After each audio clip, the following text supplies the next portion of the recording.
नमस्कार मित्रांनो, रात्रीची वेळ झालेली आहे. साधारण 11 वाजत आलेले आहेत. मी विलास सुपेपासून असणाऱ्या जगतापमाळा या ठिकाणी खरं तर सोमनाथजी जगताप यांच्या घरामध्ये साप निघालाय म्हणून फोन आलेला आहे. म्हणजे आत्ताच्या आत्ता दुसरा फोन आहे. म्हणजे अजित चांदगुडेने देखील कॉल केलता की आमच्या घराच्या शेजारी नाग निघलाय. तुम्ही समोर जो फोटो पाहता ना तो त्यांच्या इथला नागाचा, आणि सोमनाथ यांनी जे मला फोन केलेला आहे तो दुसरा फोटो तुम्ही जो पाहताय ना तो त्यांच्या इथं निघालेला सापाचा आहे. म्हणजे घराच्या शेजारी असणाऱ्या वॉल कंपाऊंडच्या आतमध्ये जे की शेतीचे अवजार आहेत ना त्याच्यामध्ये विषारी जातीचा नाग बसलेला म्हणून फोन आला होता. पण काय झालेलं या दिवसामध्ये सापांच्या प्रजाती आपल्या लोकवस्तीमध्ये खूप निघत असतात. कारण या दिवसामध्ये खरंच नागाच्या आणि धामीन सापांचे बरेच ठिकाणी मिलन चालू आहेत.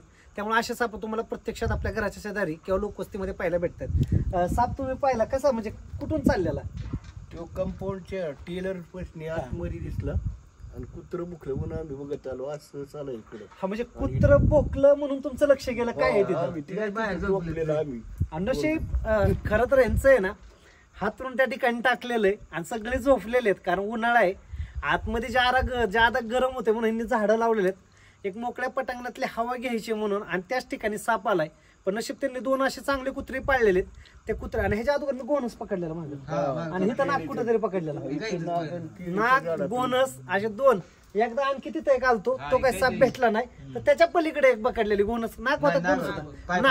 नाग होता. म्हणजे साधारण 2 नाग, 1 गोनस आणि फायनली परत एकदा साप म्हणजे नाग. म्हणजे हा जवळपास आता 1 2 3 तिसरा नाग आणि 2 गोनस पकडून झाले आता ऑलरेडी.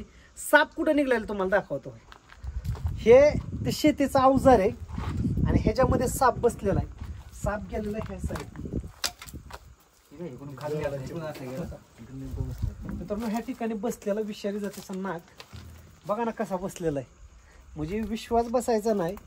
आपण मळ्यामध्ये, शेतीमध्ये, रानामध्ये काम करत असतो आणि असे त्यावेळेस साप आपल्या लोकवस्तीमध्ये जर आलेच तर तुम्ही विचार करत असाल ह्याला एवढे साप भेटतात कुठून. तर बघा हे सापच्या परिसरात काय झालंय, 4ही साईडने फॉरेस्ट आहे आणि लोकवस्तीमध्ये जे काय ठराविक आता राहिलेले जे घरं आहेत आणि आता मळ्याच्या शेजारी आपण काय केलेलं शेती, आपण शेतीमध्येच आता घरं बांधलेली आहेत. त्यामुळे पाल, बेडूक, सरंडे, उंदीर खाण्यासाठी साहजिकच आहे हा साप आपल्या लोकवस्तीमध्ये प्रामुख्याने आज आपल्याला दिसायला लागलेले आहेत. आता ह्या नागाला मी पकडतोय. या नागाचं नाव इंडियन स्पिक्टिकल कोब्रा किंवा सायंटिफिक नेम नाजा. काही ठिकाणी त्याला भारतीय नाग. ह्या सापाचं विष आहे ना हे न्यूरोटॉक्सिक असतं. म्हणजे काय तर नर्वस सिस्टीम डॅमेज करतं. म्हणजे तुमचं मेंदूवरती डायरेक्ट विष अटॅक करणारं ह्या सापाचं विष आहे. हा साप न्यूरोटॉक्सिक आहे. बरेच वेळेस काय होतं, जर हॉस्पिटलमध्ये तुम्ही योग्यरित्या योग्य टायमाला जर नाही पोहोचलात तर तुमचं मेंदूवरती नियंत्रण राहत नाही, श्वास घ्यायला त्रास होतो. मग अशाच वेळेस तुम्हाला व्हेंटिलेटरची आवश्यकता असते. आणि खेड्यापाड्या ग्रामीण भागामध्ये व्हेंटिलेटर हे खूप मोठ्या हॉस्पिटलमध्ये असतं. त्यामुळं इथं नाही आहे ते व्हेंटिलेटरची सोय. तर आपण ठराविक मोठ्या हॉस्पिटलमध्ये नेत्यामध्ये खूप उशीर होतो. मग आपण म्हणतो की साप चावलाय आणि योग्यरित्या उपचार नाही झाला तर साप माणूस डायरेक्ट मरून जातो. पण असं नाहीये. योग्यरित्या उपचार जर केले तर व्यक्ती खरंच तो आहे ना वाचू शकतो बरं का. आता मी साप पकडतोय म्हणून मी तुम्हाला सांगतोय. गेल्या अनेक दिवसांपासून खूप माझे व्हिडिओ तुम्ही युट्यूबला पाहिले, इन्स्टा आयडीला पाहिले. पण बेसिक आज तुम्हाला त्या सापाबद्दलची माहिती देतोय की आता हा नाग, सापाचा फणा पहा. इथं हा नागाचा फणा आहे हो का.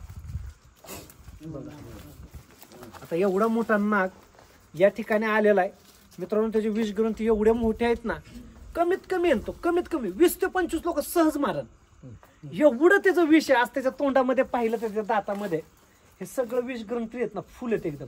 हे बघ खूप ऍक्टिव्ह आहे आणि खूप ऍग्रेसिव्ह आहे आता तो. आता त्याला मी पकडतोय. पकडलेला साप हा लांब सोडतोय. लोकवस्तीमध्ये येणार नाही. शेवटी काय करणार, आमच्या 4ही साईडने फॉरेस्ट आहे. नाईलाज आहे. लांब पण लांब म्हणजे किती लांब सोडणार ना. साधारण हेतून दुसऱ्या गावामध्ये तर जाऊ शकत नाही किंवा घेऊन आमच्या घरी पाळू शकत नाही. मग अशाच परिसरात असणाऱ्या निसर्गाच्या सानिध्यामध्ये सोडत असतो. साप या ठिकाणी बसलेला आहे. साप कुठंतरी गेलेला आहे पाईपामधून. तर आता ज्या आपण नागाला पकडायला आलेलोय तो नाग यामध्ये बसलेला आहे. आता आपण त्याला काढूया पहिल्यांदा. नागाचा आवाज ऐकू शकता.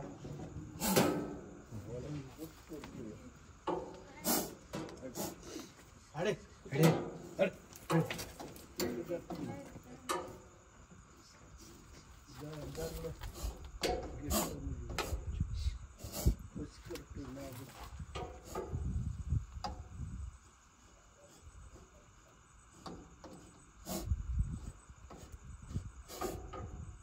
आम्ही पण मित्रांनो ज्यावेळेस साप पकडतो ना, आम्ही पण आमची काळजी घेत असतो बरं का. तुमच्या पण इथं साप निघला तर मी साप पकडतोय किंवा माझा मित्र साप पकडतायत, त्यांचं बघून खरंच कोणी पकडू नका, कारण हे खूप रिक्स आहे. आणि ह्याच्यामध्ये चुकलं माफ कर सॉरी अजिबात चालत नाही. बाईट बाईट, चावला चावला, ह्याच दोन गोष्टी ह्याच्यामध्ये. त्यामुळे तुम्ही पण काळजी घेऊन पकडत जावा.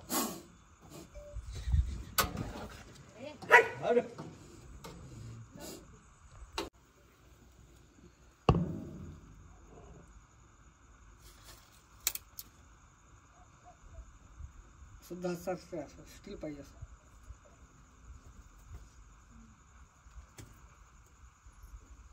ओके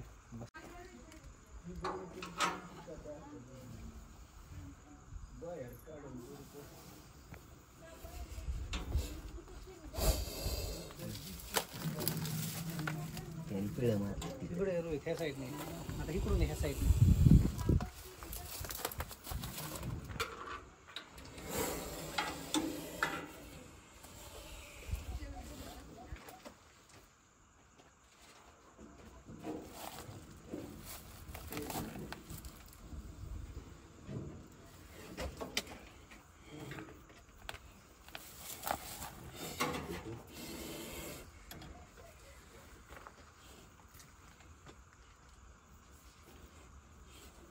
मोठी लाईट नाही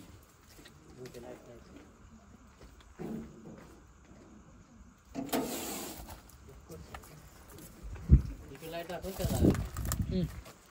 जवळ आहे.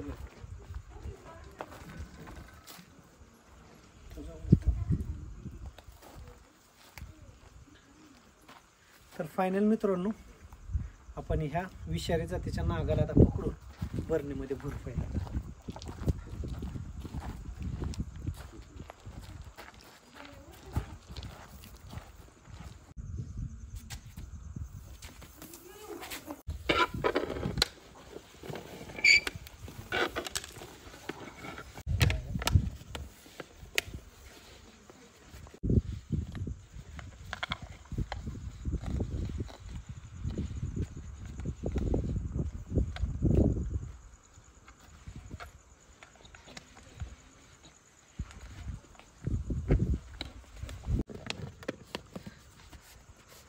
तर मित्रांनो फायनली आपण या सापाचं म्हणजे नागाचं रेस्क्यू केलेलं आहे. पकडलेला साप निसर्गाच्या सानिध्यामध्ये सोडायचं चाललं आहे. नक्कीच तुम्हाला हा व्हिडिओ कसा वाटला कमेंट बॉक्समध्ये कमेंट्स करा, लाईक करा आणि व्हिडिओला जास्तीत जास्त शेअर करा. आणि हा सबस्क्राईब केलं नसेल तर सबस्क्राईब पण करा बरं का. 1 लाख सबस्क्राईब व्हायला अजून जवळपास 68,000 बाकी आहेत. म्हणजे 33,000ला थोडे म्हणजे साधारण 32,560च्या आसपास सबस्क्रायबर झालेले आहेत. मग तुम्ही व्हिडिओ जास्तीत जास्त शेअर करून सबस्क्राईब देखील करा. चला भेटूया नेक्स्ट व्हिडिओमध्ये. बाय.